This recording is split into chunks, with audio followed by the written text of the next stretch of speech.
হাঁচি পড়লে এটি আল্লাহর পক্ষ থেকে নিয়ামত। জি, শরীরের জন্য সুস্থতার কারণ। জি, শরীর মেলা আপনার খারাপ যে বিষয়গুলি ছিল ভিতরে সেগুলিকে বের করে দিল হাঁচির মাধ্যমে। হ্যাঁ, ফায়দা আতাসা আহদকুম, সুতরাং তোমাদের কারো যখন হাঁচি আসবে বা হাঁচি পড়বে, ও হামেদ আল্লাহ, আর তার সাথে সে আলহামদুলিল্লাহ বলবে, যেহেতু আল্লাহর নিয়ামত সেই জন্য আলহামদুলিল্লাহ, এটি হচ্ছে রহস্য। যদি আলহামদুলিল্লাহ বলে, যার হাঁচি আসলো সে, কান হাক্কান আলা কুল্লি মুসলিম, তাহলে প্রতিটি মুসলিমের কর্তব্য হচ্ছে, হক কর্তব্য হচ্ছে, সামিয়াহু, যে শুনবে। হাঁচি শুনলে, না শুনলে কোনো অসুবিধা নেই। যেই মুসলিম হাঁচি শুনতে পেল আর আলহামদুলিল্লাহ শুনতে পেল, ইয়াকুল আল্লাহ, তাকে সম্বোধন করে বলবে ইয়ার হামুক আল্লাহ, আল্লাহ তোমার ওপর রহম করুন, দয়া করুন। কিন্তু এটি সালাতের বাইরে হইতে হবে, নামাজের ভিতরে ইয়ারহামুকাল্লাহ বলা জায়েজ নয়। ইয়ারহামুকাল্লাহ, তোমার উপর আল্লাহ রহম করুন, তাহলে কার সাথে কথা বললেন? মানুষের সাথে কথা বললেন, কালামুন নাস হয়ে গেল। আর সালাত অবস্থায় মানুষের সাথে কথা বলা হারাম, মানুষের সাথে কথা বললেই সালাত নষ্ট হয়ে যাবে।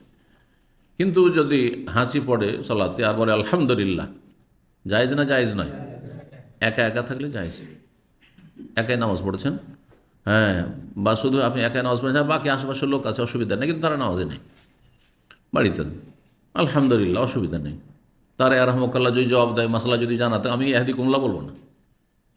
যারা নামাজের বাইরে আছে তারা আপনাকে আরহামকাল্লাহ বলতে পারে, নামাজের বাইরে তারা আছে, সম্বোধন করে। কিন্তু আপনি তাদের জবাবে আবার ইহদি কুমুল্লাহ বলতে পারেন, কারণ আপনি সলাতে আছেন, না হলে আপনার নামাজ নষ্ট হয়ে যাবে। মাসলা জানা তাহলে ঠিক আছে। আর যদি এসব জানা না থাকে, জামাতে যখন আসেন তো অনেকেই এইসব মশলা মশাইল জানে না। আলহামদুলিল্লাহ শুনেছে যে আলহামদুলিল্লাহ বললে আর হাঁচি পড়লে কি করতে হয়, হাঁচির জবাবে ইয়ারহামুকাল্লাহ বলে দিতে হয়। ও নামাজের অবস্থায় যদি বলে দেয়, অজ্ঞতার কারণে তার সালাতটি নষ্ট হয়ে যাবে।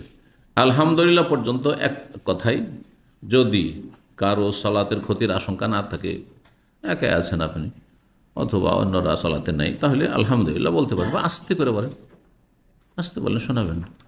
জামাতে হয়তো সালাত পড়ছেন আর হাঁচি পড়ে গেল, তো আলহামদুলিল্লাহ বলবেন না? এত আস্তে বলেন যে পাশের লোক না শোনে, যাতে জবাব না দিয়ে দেয় অজ্ঞতার কারণে। আলহামদুলিল্লাহ একবার আসতে বলবেন। আল্লাহর প্রশংসা করছি, কি আল্লাহর প্রশংসা করলেন, আল্লাহর সাথে কথোপকথন, আল্লাহ শুকরিয়া আদায় করেছে, মানুষের সাথে কথা নয়। কিন্তু বাকি কথাগুলি যেগুলোতে কোনো মানুষকে সম্বোধন করা হয়েছে সেগুলি সালাত অবস্থায় জায়েজ নয়। ও আম্মা তাসাউ ফাইন্নামা হুয়া মিনাশ শায়তান, আর হাই হচ্ছে শয়তানের পক্ষ থেকে।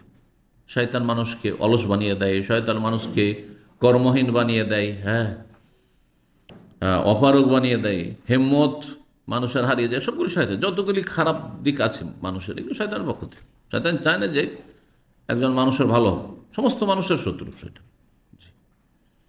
এমনকি কাফেরেরও শত্রু, কাফেরেরও শত্রু। জি, এই জন্য তাকে জাহান্নামে নিয়ে যাওয়ার জন্য আরও খারাপ করে, যে শুধু সিম্পল কাফের না, কাফের সাথে চোর, হ্যাঁ, বেঈমান, হারামখোর, তারপরে আপনার জেনাকারী, আর তারপর মদখোর, বহু পাপ করাচ্ছে।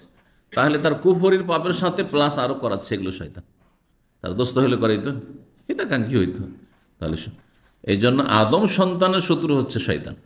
জি, কারণ আদম আলাইহিস সালামের জন্য, এই আদমের জন্যই কি হয়েছে, আর আদম সন্তানের জন্য তাকে মারদুদ বিতাড়িত হয়ে জাহান্নামী হইতে হয়েছে, অভিশপ্ত হইতে হয়েছে।